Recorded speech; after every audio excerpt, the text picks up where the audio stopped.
Good morning students. Last हमारी video में कुछ टेक्निकल फॉल्ट की वजह से वो कट हो गई थी। इसमें लास्ट रूल रहता था हमारा, वैसे तो है तो पीछे वाला ही सेम, अगर इसमें बस वही है कि नंबर ऑफ स्टेप अगर आ जाते हैं आपके, if a calculation involve a number of step the result should contain same number of significant figures as that of least precise number involve other than exact number. तो आपने वही same देखना है, exact number को छोड़ना है। जैसे इसमें 4 एग्जैक्ट नंबर है आपका, बाकी आपने एज इट इज इसको आपने जो आपका लिस्ट बेसिस नंबर है उतने वही आपको क्या शो करना है, आपका रिजल्ट करना है। जैसे ये आपको एक दिया हुआ था, इसमें नंबर ऑफ स्टेप थे 42.967 इंटू 0.02435, आपका डिवाइड था 0.34 इंटू 4 से। तो इसमें आपने जो एक्चुअल रिजल्ट आया आपका वो 0.7692988 आपका एक्चुअल रिजल्ट आया। तो उसको आपने रिपोर्टेड कितने तक शो करना है, इसमें कितने सिग्निफिकेंट फिगर्स है आपके 2 है तो 2 तक ही करना है इसमें। तो अब देखो इसमें तो लास्ट डिजिट है 6 है, उससे नेक्स्ट आपका 9 है तो ग्रेटर देन 5 है तो 1 प्रमोट कर देंगे तो 0.77। तो ये आपके कुछ रूल्स थे आपके सिग्निफिकेंट फिगर्स को रिप्रेजेंट करने के लिए। आई थिंक आपको समझ में आया है। अगर कोई प्रॉब्लम है तो आप मैसेज कर सकते हो। बहुत ईजी थे मैथमेटिकल्स, आपका ये पोर्शन था, ये यहाँ तक खत्म हो चुका है मैथमेटिकल पोर्शंस। नेक्स्ट हम लॉज के बारे में डिस्कस करेंगे। नेक्स्ट आपका लॉज ऑफ केमिकल कम्बिनेशन। कुछ हमने जब स्टार्टिंग में हम डेफिनेशन कर रहे थे केमिस्ट्री की, तो उसमें एक टर्म आई थी आपकी लॉज। तो वो टोटल आपके 5 लॉज हैं जिसको हम डिस्कस करेंगे। कोई भी आप मान लो केमिस्ट्री को आप स्टडी कर रहे हो तो उसमें मेन रोल आपने देखा होगा, उसमें किस जो मेन रोल है आपका वो केमिकल रिएक्शंस का रहता है। देखो इसमें most important aspects of subject of chemistry the study of chemical reaction. तो जो सबसे ज़्यादा पोर्शन है, इंपॉर्टेंट पोर्शन है, वो इसमें जनरली आप क्या करते हो, केमिकल रिएक्शन स्टडी करते हो। These chemical reactions take place according to certain laws. ये जो केमिकल रिएक्शंस है ना, ये कुछ रूल्स को फॉलो करेगी, उसके विदाउट उस रूल के अकॉर्डिंग ये आपकी रिएक्शंस नहीं होगी। कुछ रूल्स होंगे आपके are called laws of chemical combination. तो वन बाय वन हम डिस्कस करेंगे। टोटल 5 लॉज हैं आपके। तो सबसे फर्स्ट जो है आपका law of conservation of mass, next है आपका law of constant composition, third है आपका लॉ ऑफ मल्टीपल प्रोपोर्शन, 4 है law of reciprocal proportions and 5th है आपका लॉ ऑफ कंबाइनिंग वॉल्यूम। तो वन बाय वन हम इनको डिस्कस करेंगे। इंपॉर्टेंट है आपके ये जो कोई भी केमिकल रिएक्शंस होती है, ये इन रूल्स को आपकी क्या करेगी, वो फॉलो अप करेगी, ये जो लॉज आपके हैं। तो सबसे फर्स्ट है आपका लॉ ऑफ कंजर्वेशन ऑफ मास। तो लॉ ऑफ कंजर्वेशन मीन्स क्या, यहाँ पे क्या रहता है आपका कांस्टेंट। तो law of conservation of mass क्या है आपका, in all physical and chemical changes the total mass of reactant is equal to that of product. आपने 10th क्लास में पढ़ा था, जो लेफ्ट साइड स्पेसिस प्रेजेंट होती है आपकी वो रिएक्टेंट होते हैं, और जो राइट साइड होती है वो आपकी क्या होती है, प्रोडक्ट होती है। मान लो कोई भी रिएक्शन है आपके पास, फॉर एग्जांपल आप कार्बन प्लस ऑक्सीजन, तो इसमें आपको क्या मिला, कार्बन डाइऑक्साइड हीट किया आपने इसमें। तो जो लेफ्ट साइड वाली आपके जो सब्सटेंस है वो आपके क्या होते हैं, रिएक्टेंट होते हैं, और जो राइट साइड वाले होते हैं आपके वो क्या होते हैं, प्रोडक्ट होते हैं। अब इसमें क्या बोला है, कोई भी फिजिकल एंड केमिकल, 2 टाइप के चेंजेस हो सकते हैं आपके। फिजिकल में तो ओनली स्टेट चेंज होगी, बट जो आपका केमिकल चेंजेस हैं उसमें न्यू सब्सटेंस बनता है। आप कोई भी करते हो, मान लो फिजिकल करते हो या केमिकल चेंज करते हो, जो टोटल मास है रिएक्टेंट का वो हमेशा इक्वल रहेगा किसके, प्रोडक्ट के। या फिर नेक्स्ट इसकी क्या डेफिनेशन हो सकती है, according to this law there is no increase और decrease in total mass of matter. Means matter का ना मास इंक्रीज होगा ना डिक्रीज होगा ड्यूरिंग ए केमिकल और ए फिजिकल चेंज। मीन्स वो सेम रहता है। मान लो रिएक्टेंट है तो रिएक्टेंट से प्रोडक्ट में कन्वर्ट हो जाता है। तो उसमें ये नहीं है कि उसमें कोई मास आपका चेंज होगा या मास आपका कुछ ना कुछ उसमें सराउंडिंग में चला जाएगा, ऐसा ऐसे कुछ नहीं होता उसमें।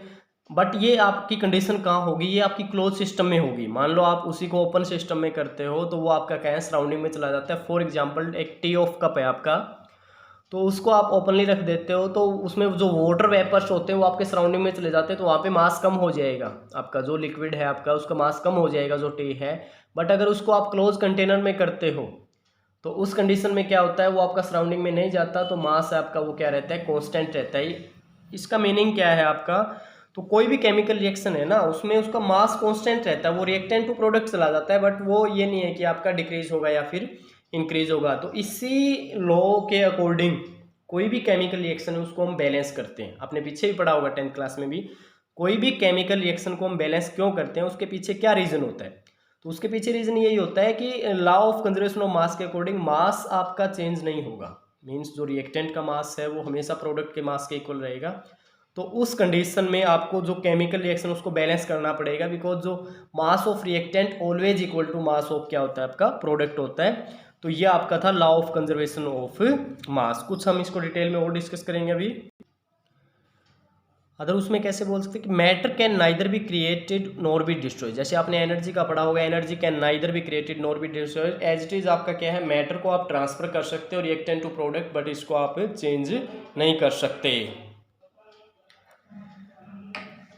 तो फर्स्ट है इसमें when matter undergo a physical change. हमने डिस्कस किया था कि फिजिकल या केमिकल चेंज होता है तो उसमें जो मास है वो आपका क्या रहता है, कांस्टेंट रहता है। तो इसमें फर्स्ट है आपका when matter undergo a physical change. अब आइस लिया आपने, आइस को हीट किया तो वाटर में, वो लिक्विड स्टेट ऑफ वाटर में चला जाता है। तो उसमें आपका क्या होता है, जो आइस था, मान लो ये आपका टोटल जो वेट है वो 10 ग्राम था आपका, तो उसको आपने हीट किया, बट ये क्लोज कंटेनर में करना है, अपने माइंड में रखना है। तो वो किस में चला जाएगा, लिक्विड स्टेट मीन्स वाटर में कन्वर्ट हो जाएगा। तो पहले जो आइस का वेट था वो 10 ग्राम था, और आप आफ्टर हीट उसको वेट करते तो वो भी क्या रहता है, आपका 10 ग्राम रहता है। तो इट्स मीन्स क्या है, जब कोई फिजिकल चेंज होता है तो मास आपका क्या है, कॉन्स्टेंट है आपका। वो जो कंप्लीट आइस थी वो किस में कन्वर्ट होगी, आपकी वाटर में कन्वर्ट हुई। तो उस केस में जो आपका मास है वो आपका पहले आइस का 10 ग्राम था, तो आफ्टर रिएक्शन या चेंज, इसमें चेंज बोलेंगे हम, रिएक्शन नहीं बोलेंगे। तो आफ्टर स्टेट चेंज वो क्या है, जो वेट किया गया आफ्टर, तो वो भी आपका क्या था, 10 ग्राम था। इट्स मीन्स क्या है कि जो मैटर है आपका वो कांस्टेंट रहा, इसमें मास है वो कांस्टेंट है ना, 10 ग्राम इस साइड 10 ग्राम इस साइड हो जाता है आफ्टर चेंज। तो इट्स मीन्स आपका क्या है कि matter can neither be created nor be destroy. Second क्या कर सकते हैं हम, कोई भी केमिकल चेंज कर सकते हो। जैसे फॉर एग्जांपल आप सोडियम क्लोराइड, आपने कॉमन सोल्ट पढ़ा था, और सिल्वर नाइट्रेट ये भी आपका एक सोल्ट है। दोनों के आपने 10th क्लास में पढ़ा होगा, कोई भी रिएक्शन को उसको मोर इन्फॉर्मेटिव कैसे बनाते हैं, तो उसमें हम स्टेट भी लिखते हैं। तो यहाँ पे एक्वस लिखा हुआ है, एक्वस मीन्स जो NaCl है उसको आपने डिजोल्व किया है वाटर में, और H सिल्वर नाइट्रेट को आपने डिजोल्व किया है किसमें, वाटर में। और जो ये सिल्वर नाइट्रेट होता है आपका, जो आपकी वोटिंग होती है तो उस टाइम पे आपकी फिगर पे एक वो किया जाता है, आपकी फिगर पे कुछ लाइनिंग की जाती है। तो वो लाइनिंग किससे की जाती है कि सिल्वर नाइट्रेट से सॉल्यूशन से, वो काफ़ी टाइम तक एज इट इज़ रहती है ताकि आप दोबारा से वोटिंग ना कर पाओ। तो वो आपका सिल्वर नाइट्रेट सॉल्यूशन होता है। तो सिल्वर नाइट्रेट एक्वस है, तो सिल्वर नाइट्रेट सोल्ट को आपने वाटर में ऐड किया तो ये एक्वस बनेगा, ये एक्वस। दोनों को मिक्सअप किया, तो मिक्सअप करने के बाद आपको सिल्वर क्लोराइड जो सॉलिड स्टेट में आपको मिलेगा, जिसके प्रेसिपिटेट बनेंगे, प्लस सोडियम नाइट्रेट आपको एक्वस स्टेट में आपको एज इज मिलेगा। मीन्स 2 स्टेट आ जाएगी इसमें, लिक्विड और सॉलिड स्टेट में।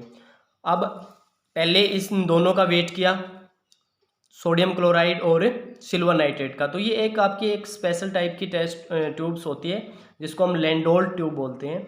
तो इसमें वन साइड में आपने क्या लिया, सोडियम क्लोराइड सॉल्यूशन, और सेकंड में आपने क्या लिया, इसमें silver chloride silver nitrate solution आपने लिया। ये क्या है, बिफोर रिएक्शन है। तो बिफोर रिएक्शन ये अलग है, ये अलग है। इस कंप्लीट ट्यूब का आपने क्या कर लिया, वेट कर लिया, ठीक है, सिंपल है। फिर इसको हम क्या कर देंगे, मिक्सअप कर देंगे। मिक्सअप करोगे तो इसमें क्या होगा, ये जो आपके पास है ये यहाँ से इसके थ्रू चला जाएगा, इसमें ये इसके थ्रू चला जाएगा, मीन्स ये रिएक्शन हो जाएगी। दोनों को मिक्सअप कर दिया आपने। फिर आप रिएक्शन के बाद इसका वेट करते हो, तो दोनों कंडीशन में जो वेट आया वो क्या आया, इक्वल आया।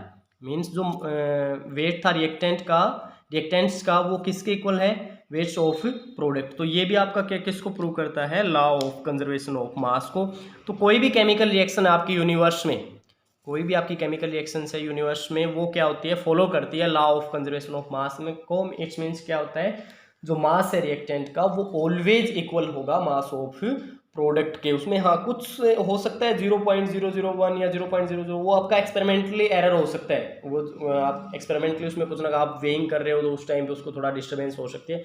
अदरवाइज अगर पूरा कंप्लीट आप उसमें फ्री ऑफ एरर करते हो तो हमेशा जो आपका रिएक्टेंट का जो आपका मास था वो किसके इक्वल होगा, प्रोडक्ट के मास के इक्वल होगा। एक न्यूमेरिकल कर लेते हैं, इसमें इजी सा न्यूमेरिकल है। आपको गिवन है 4.90 ग्राम ऑफ पोटासियम क्लोरेट। आपने पीछे पढ़ी भी होगी, रिएक्शन 10th में रिएक्शन आई थी, आपने इसको डीकम्पोजिशन रिएक्शन में आपने इसमें स्टडी किया होगा। When heated produce 1.92 gram of oxygen and residue potassium chloride left behind 2.96 gram, show that these result illustrates the law of conservation of mass को। तो क्या बोला है आपको, ये कोई रिएक्शन दी हुई है, तो रिएक्शन में आपको मास दिया हुआ है, पहले रिएक्टेंट का दिया हुआ है, फिर दोनों प्रोडक्ट्स का दिया हुआ है, तो आपने इसको प्रूव करना है कि ये फॉलो करती है law of conservation of mass को। तो हम इसमें देखते हैं मास ऑफ पोटासियम क्लोरेट्स आपको क्या दिया हुआ है, 4.9 grams, 4.90 grams. Total mass of product आपका क्या हो जाएगा, प्रोडक्ट्स में क्या बने आपके KCl एंड ऑक्सीजन, तो उन दोनों का जो आपको मास गिवन है उसको ऐड कर दो तो 4.88 ग्राम आया है। तो डिफरेंस कितना है प्रोडक्ट और रिएक्टेंट के मास में, वो 0.02 ग्राम आया है। तो ये आपका 0.02, ये आपका एक्सपेरिमेंटली कुछ ना कुछ इसमें एरर हो सकता है, तो इट्स मीन्स ये क्या करता है, फॉलो करता है law of conservation of mass को। तो ये रिएक्शन कैसे होगी आपकी, पोटासियम क्लोरेट, उसको हीट किया आपने, KCl प्लस ऑक्सीजन, तो गिवन मास आपको क्या दिया हुआ है इसका 4.9 ग्राम, ये आपको क्या दिया हुआ है जो पोटासियम क्लोरेट्स का है वो 2.96, और ऑक्सीजन आपको क्या दिया हुआ है 1.96। इन दोनों को ऐड करो, अगर इक्वल आ रहे हैं, कुछ एरर कुछ हो सकता है 0. जैसे इसमें 0.02 है, 0.001 हो सकता है, तो वो आपका एक्सपेरिमेंटली कुछ ना कुछ उसमें एरर हो सकता है, अदरवाइज वो क्या है, अब ये क्या कर रहा है, law of conservation of mass को फॉलो कर रहा है। तो ये था आपका first law of conservation of मास, बहुत ही सिंपल है, इसमें कुछ भी नहीं था। जो रिएक्टेंट का मास है वो ऑलवेज किसके इक्वल होता है, प्रोडक्ट के, और इसी रूल के बिहाफ पे हम कोई भी केमिकल रिएक्शन है उसको हम क्या करते हैं, बैलेंस करते हैं। आई थिंक आपको ये समझ में आया होगा। पिछली जो वीडियो थी और ये पिछले में हमने रूल्स पढ़े थे, तो डिटरमाइन सिग्निफिकेंट फिगर्स को हम कहाँ तक उसको डिटरमाइन करेंगे कि लास्ट डिजिट किसको लेंगे, और नेक्स्ट आपका क्या था, लॉ ऑफ कम्बिनेशंस। तो इसमें सबसे फर्स्ट था आपका लॉ ऑफ कंजर्वेशन ऑफ मास, जो हमने डिस्कस किया, बहुत ही इजी है, इम्पोर्टेंट भी है। अगर कोई डाउट है तो आप मैसेज कर सकते हो। थैंक यू बेटा।